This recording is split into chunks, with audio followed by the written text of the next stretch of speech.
All right, today we're going to dive into a completely different way of looking at health and illness, one that's drawn from the core principles of naturopathic medicine. And it all kicks off with a question you've probably asked yourself a time or two. I mean, it's a real head scratcher, isn't it? We've got this incredible, sophisticated medical technology all around us, but for some reason, chronic diseases just keep going up and up. The source material for this explainer actually calls this the modern paradox, and that's exactly the mystery we're going to unpack today.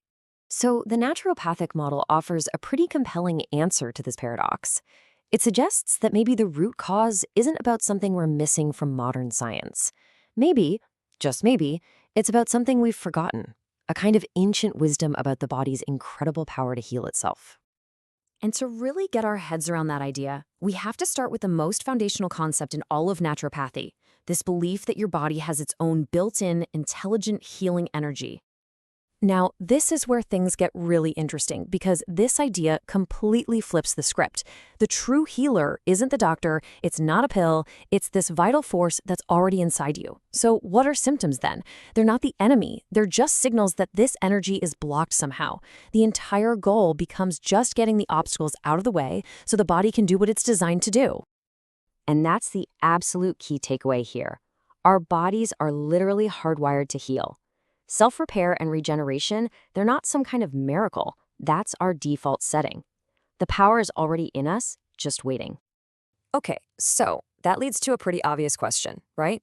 If our bodies are these amazing self-healing machines, then why in the world do we get sick in the first place? Well, this model proposes a surprisingly simple answer. And here it is. According to this perspective, pretty much all disease comes down to one of two things, or, usually a mix of both.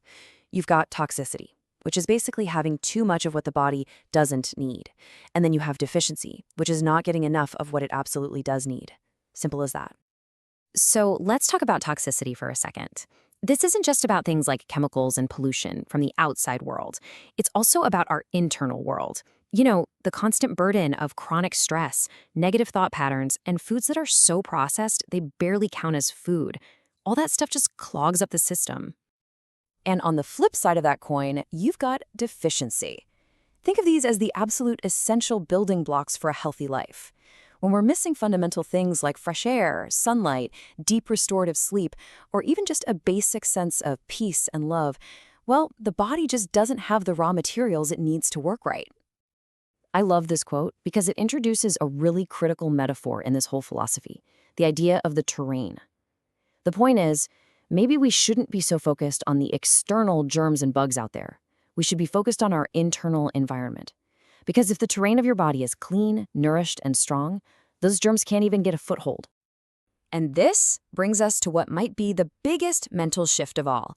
Instead of seeing our symptoms as the enemy, something to be silenced or destroyed, what if we started seeing them as valuable messages from our body? This chart just breaks it down so perfectly. Pain isn't the actual problem. It's the alarm bell telling you something's wrong.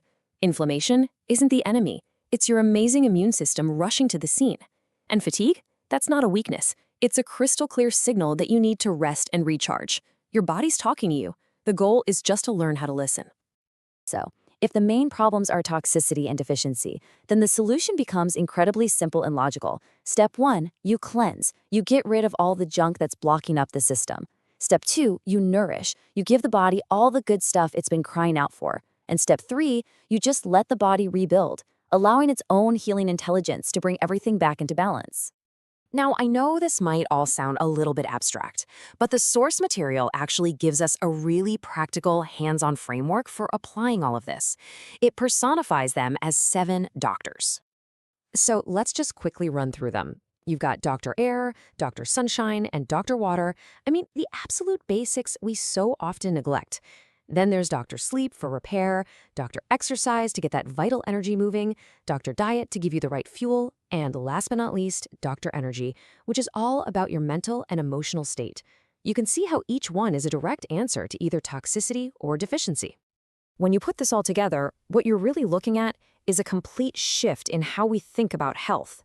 It's about moving away from this reactive model of just managing disease symptoms and moving toward a proactive approach of actually cultivating vitality. So, this new way of thinking isn't about fighting a war against your body or against disease. It's about creating internal harmony. Where the real goal isn't just to kill off the bad guys, but to awaken that incredible, vital force we talked about right at the beginning. It's kind of like that old saying, right? Instead of constantly running around trying to chase away the darkness of sickness, what if you just focused on turning on the light of health? Because at the end of the day, it all comes back to that central idea of the terrain. When your internal environment is clean, when it's nourished, when it's balanced, disease just can't find a place to live. So, we'll leave you with this final thought to really chew on. What if we stopped thinking about our health as this constant battle we have to win? And what if instead we started to see it as something we grow, something we nurture, something we cultivate every single day?